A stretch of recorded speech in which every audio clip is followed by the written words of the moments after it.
राज्यस्तरीय कार्य गौरव पुरस्काराने नारी शक्तीचा सन्मान कारंजा येथे उत्साहात सोहळा संपन्न। नमस्कार, मी भाग्यश्री महाराष्ट्र न्यूज 24 लाईव्ह मध्ये आपले स्वागत करते।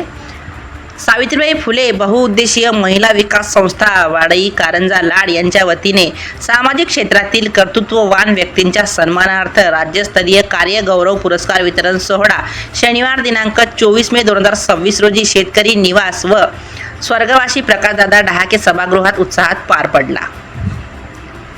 कार्यक्रमाच्या प्रमुख अतिथी कारंजा मानोरा मतदारसंघाच्या आमदार सौ सईताई प्रकाशदादा डहाके होत्या। दीप प्रज्वलनानंतर संस्थेच्या अध्यक्ष सौ शारदाताई अतुल भुयार यांनी प्रास्ताविक केले।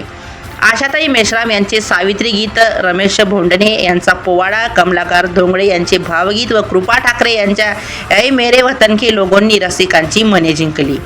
आमदार श्रीमती सईताई डहाके यांच्या हस्ते सामाजिक क्षेत्रातील मान्यवरांना पुरस्कार देऊन गौरवण्यात आले। मार्गदर्शन करताना त्यांनी सावित्रीबाईंचा वारसा पुढे नेऊन महिलांनी शिक्षण व समाजकार्यात अग्रेसर व्हावे असे आवाहन केले।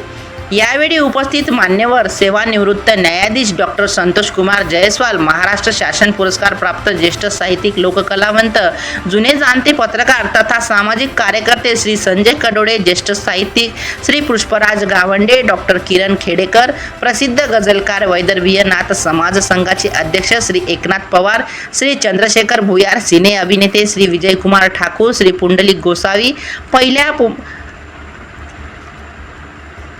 महिला पोलीस व्हॅन चालक पौर्णिमा मोटे आदींची प्रमुख उपस्थिती होती। कार्यक्रमाचे आयोजन अध्यक्षा सौ शारदाताई अतुल भुयार यांनी तर सूत्रसंचालन व आभार प्रदर्शन सचिव सौ माधुरी विवेकानंद वाडेकर यांनी केले। सुरुची भोजनाने सोहळ्याची सांगता झाली। महिलाच्या सक्षमीकरणासाठी संस्थेने उचललेल्या या पावलाचे सर्वत्र कौतुक होत आहे असे वृत्त प्रत्यक्षदर्शी ज्येष्ठ पत्रकार संजय कडोळे यांनी कळवले।